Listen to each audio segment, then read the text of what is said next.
साहब जी, मेरे सभी भाइयों बहनों बेटा बेटी माता पिता को भक्तमती की सत साहब जी। तो आज हम सुनते हैं संत रामपाल जी महाराज की सत्संग में अमृतवाणी में अमृत सत्संग सुनेंगे। और जब भी हमारे पास टाइम हो हमने गुरु परमात्मा जी के सत्संग सुनते रहना। तो सुनते हैं सभी भाई बहन बेटा बेटी माता पिता मिलजुल करके सत्संग संत रामपाल जी महाराज की सत साहब जी। हाँ, विष्णु महेश भी सुखी नहीं। अब उधर से जब भगवान शंकर को पता लगा कि काल के हाथ में बुद्धि, उसने बुद्धि ऑन कर दी शंकर भगवान की, दिव्य दृष्टि से देखा और अपनी पत्नी से पूछा कि तू क्या सीता रूप बनाकर गई थी तू? तो उसने मना कर दिया कि नहीं, मैं नहीं गई भगवान, मैं नहीं गई। कि झूठ बोलती है तू झूठ बोलती है। इस बात से वो झिझक गई और चुप हो जाना है उसका स्वीकृति मानी गई कि सचमुच इसने गलती की है। तो भगवान शंकर ने पार्वती जी से अपनी पत्नी के रूप में उससे व्यवहार करना बंद कर दिया, बातें करना भी बंद कर दी। एक तरफ मौन साध कर बैठा रहते थे, बहुत ही कम बोलने लगे और कहने लगा कि मैंने आपको एक वफादार माना था, आपके ऊपर मैं वो विश्वास करता था कि मेरी धर्मपत्नी कभी मेरे को डिसीव नहीं करेगी, धोखा नहीं दे सकती। और जब आप मुझे धोखा दे सकते हो तो फिर बाकी संसार से मुझे क्या लिंक रहा, क्या विश्वास रहा। और साफ कह दिया कि तू मेरी माँ का रूप धारण कर चुकी है, मेरी पत्नी रूप में नहीं स्वीकार्य हो सकती। जैसे श्री ब्रह्मा जी सबसे बड़े, विष्णु जी सेकंड नंबर के, शंकर भगवान तीसरे नंबर के। तो बड़े भाई की पत्नी माँ के तुल्य मानी जाती है। तो उसने कहा भगवान शंकर ने कि आपने मेरे बड़े भाई की पत्नी विष्णु की पत्नी का रूप बना लिया सीता, इसलिए आप आज के बाद मेरी पत्नी नहीं माँ के तुल्य हो। अब वो समझ गई कि इन्होंने जो फैसला ले लिया अटल होता है। 10 दिन 20 दिन महीना 6 महीने वर्ष इंतजार की, लेकिन रिजल्ट नील रहा। भगवान शंकर ने उनसे कोई बात नहीं की, हमेशा क्षुब्ध रहते थे।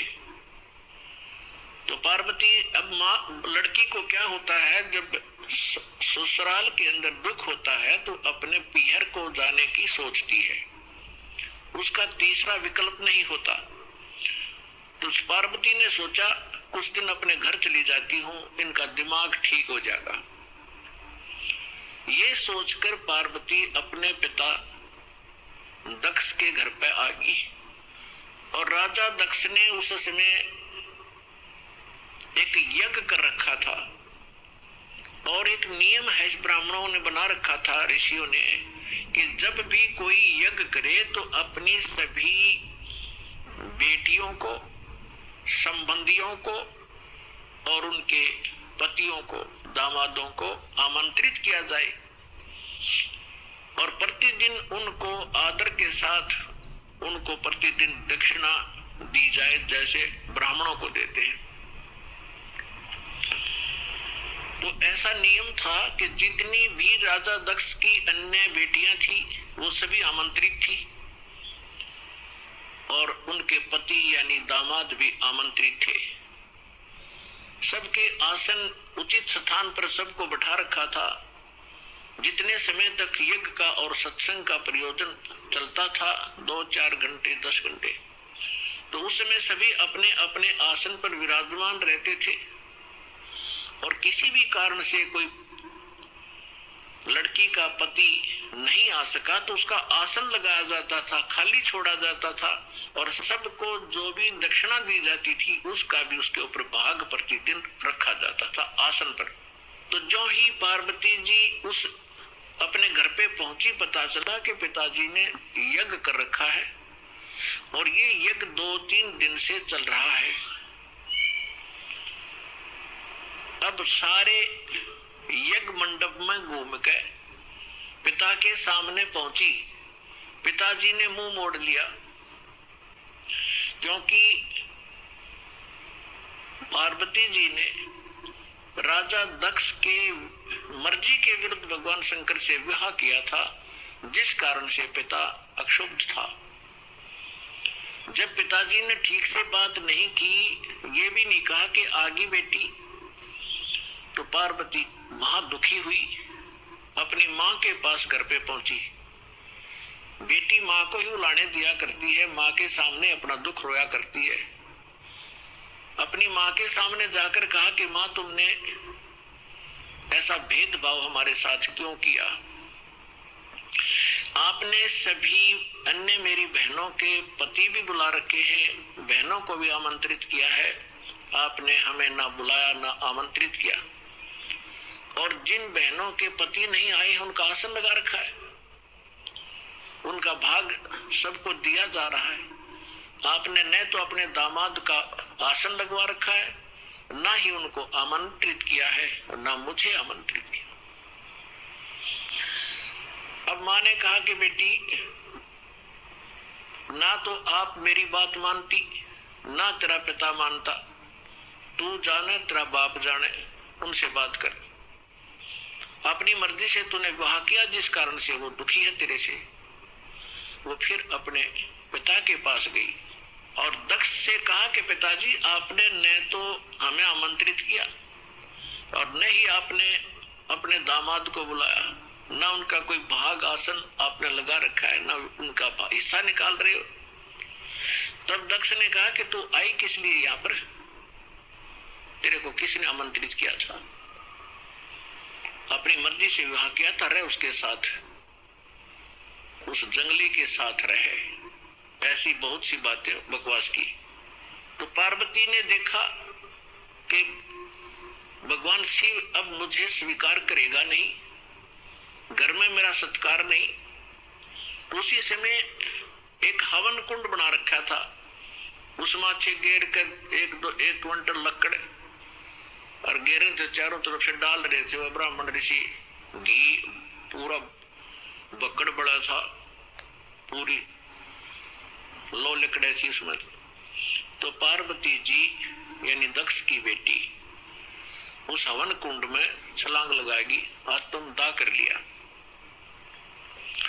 यज्ञ खंड हुआ, जल्दी से उस लड़की को निकाला गया। तब तक उसका मांस जल चुका था, मर चुकी थी, अस्थि शेष रह गई थी, हार्ड शेष थे। लंबी कथा है, हम जिस उद्देश्य से कथा सुना रहे हैं उसी को लेंगे। भगवान शंकर को पता चला, अपने सभी अनुचरों को साथ लेकर वहां पहुंचे। उससे पहले उन्होंने भैरव को भेजा, उसने आकर के वहां, बहुत सी लंबी कहानी है। भगवान विष्णु भी विद्वान थे उस यज्ञ में, भगवान ब्रह्मा जी भी विद्वान थे। जब उनको पता चला कि भगवान शंकर अपनी सेना के साथ आ रहे हैं, तो ब्रह्मा जी तो पहले भाग गए, विष्णु जी भागने लगे। तब शंकर दक्ष ने कहा कि भगवान, मैंने आपकी ही सुरक्षा में ये यज्ञ किया था, आप भी मुझे आपत्ति में छोड़ कर जा रहे हो। तो भगवान विष्णु फिर रुक गए थे, उन्होंने लड़ाई की। लड़ाई में फिर वो काफी परास्त हुए, शतब्द हो गए, फिर भाग गए हुए वहां से छोड़कर। ये पुराण में वर्णन है, शिव पुराण में। कहने का भाव ये है कि भगवान शिव ने आकर के राजा दक्ष की गर्दन काट दी। अन्य के कहने से फिर उनको दोबारा जीवित किया गया, जैसे कोई बकरा लाकर उसके मुख पर लगा दिए। प्राण की कथा आपने खूब सुन रखी। हम इस विषय पर आएंगे अपनात्मा, जैसे यहाँ फिर एक शंका उत्पन्न हो जाएगी आपको कि भगवान शिव ने राजा दक्ष को जीवित कर दिया और बकरे की गर्दन लगा दी, तो भगवान शंकर में भी तो शक्ति है। पुण्यात्माओं, जैसे धर्मदास जी ने एक बार आदरणीय धर्मदास साहिब जी ने भगवान कबीर परमेश्वर जी से यही प्रश्न किया था कि हे परमात्मा, आप कह रहे हो कि राम और श्री कृष्ण ये समर्थ भगवान नहीं है। यानी विष्णु और शंकर और ब्रह्मा जी, विष्णु जी के अवतार श्री कृष्ण जी आए हुए थे। उन्होंने राजा मोर ध्वज के घर पर एक लीला की थी, जाकर दो साधु रूप बना के, और राजा मोर ध्वज ने अपने पुत्र ताम्र ध्वज को आरे से चीर दिया था। भगवान श्री कृष्ण जी ने उसको जीवित कर दिया था। आप ये कह रहे हो कि सक्षम नहीं है, ये बात मेरे गले उतरती नहीं। तो परमात्मा ने उदाहरण दिया था कि पुत्र बात सुन, यहाँ तो मोर ध्वज के पुत्र ताम्र ध्वज को श्री कृष्ण जी ने जीवित कर दिया आरे से दो फाड़ कर होने के उपरांत, और उसका सगा भांजा सुभद्रा पुत्र अभिमन्यु महाभारत के युद्ध में मारा गया था। पांडवों का कुल नाश हो रहा था, हाहाकार मची थी। श्री कृष्ण रो रहा था, उसकी बहन रो रही थी, पांचों पांडव टक्कर मार रहे थे। उस समय अभिमन्यु को जीवित नहीं किया उसने। उस समय कहाँ गई थी उनकी वो सामर्थ्य? तब धर्मदास जी ने कहा था, भगवान इसका उत्तर भी आप ही दे सकते हो। हम तो बस इतने बच्चों जैसे प्रश्न है हमारे, बच्चों जैसी बुद्धि है हमारी। ये भी बात सही है आपकी कि वहां क्यों ना जीवित किया उसको। तो परमात्मा ने कहा कि ताम्र ध्वज लड़के की आयु शेष थी, और जिसकी आयु शेष है डॉक्टर एक टांग काट कर दूसरी जगह लगा देते, यहाँ के खाल उतारी वहां जोड़ देते, ये तो वैज्ञानिक कर देते इस काम को। और जिनकी आयु नहीं रहती डॉक्टर फेल हो जाते हैं। खुद डॉक्टर हार्ट अटैक का हार्ट का स्पेशलिस्ट डॉक्टर, और हार्ट की बीमारी से ग्रस्त, रात में गोली टेबलेट खा भी नहीं पाया, 1 मिनट में सांस पूरा हो गया। तो भगवान से बड़ा ना कोई विज्ञान है, ना ये छोटे भगवान है। भगवान तो भगवान ही है, वो समर्थ है, सत्य पुरुष है। तब परमात्मा ने बताया कि ताम्र ध्वज की आयु शेष थी, अभिमन्यु की आयु इतनी ही थी, और ये भगवान इतना ही काम कर सकते हैं। आयु शेष थी तो उसकी राजा दक्ष को दूसरे गर्दन जोड़ दी, चल भाई, लेकिन ये सक्षम नहीं है। अब आगे देखना क्या होता है कि भगवान शंकर ने पार्वती जी की अस्थियां उठा ली और 10,000 वर्ष तक उसको सीने से लगा के पार्वती पार्वती दक्ष माया दक्ष पुत्री करते करते पागलों की तरह भटकता रहा। अपने आत्मा अब ये हम भगवान ब्रह्मा, भगवान विष्णु, भगवान शिव जी को सुखी माने, ये सुखी है, ये सुखी व्यक्ति के लक्षण है। 10,000 वर्ष तक पागलों की तरह खाना ना पीना ना, हाय पार्वती, हाय दक्ष माया, हाय दक्ष की पुत्री। तो हमारे पास ज्ञान का टोटा था, जिस कारण से हमने प्रत्येक को भगवान और समर्थ मान लिया। देखो ऐसा नहीं कह रहा दास, ना मेरे भगवान ने कहा कि ब्रह्मा विष्णु महेश बिल्कुल यूजलेस है। ये जितने सक्षम हैं, जितनी इनकी सामर्थ्य है, उतना बताया है। जैसे एक स्टेट का, प्रांत का मंत्री होता है, और उस मंत्री को, प्रांत के मंत्री को कोई प्रधानमंत्री मान रहा है, तो वो भूल है उसकी। तो परमेश्वर ने और परमेश्वर से प्राप्त ज्ञान से इस दास ने ये इतनी भूल मिटाई है कि जिसको आप समर्थ शक्ति मान रहे थे, श्री ब्रह्मा, श्री विष्णु, श्री शिव जी, दुर्गा आदि को, ये समर्थ नहीं है। ये केवल 21 ब्रह्मांड के अंदर एक ब्रह्मांड, 21 ब्रह्मांड इस काल के, इसमें 21 प्रांत समझ लो।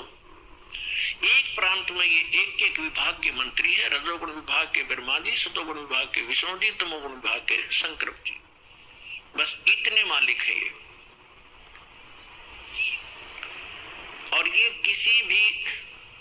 किसी के संस्कार को कम और अधिक नहीं कर सकते, वर्क डन ही देते हैं, अपना किया कर्म ही प्राप्त कराते हैं। समर्थ परमात्मा, परम अक्षर ब्रह्म, सत्य पुरुष कबीर साहिब जी, ये हमारे प्रारब्ध के अंदर, यानी हमारी किस्मत में लिखी हुई हमारे पाप कर्मों का नाश करके, और पाप कर्मों हमें सुखी कर देते हैं।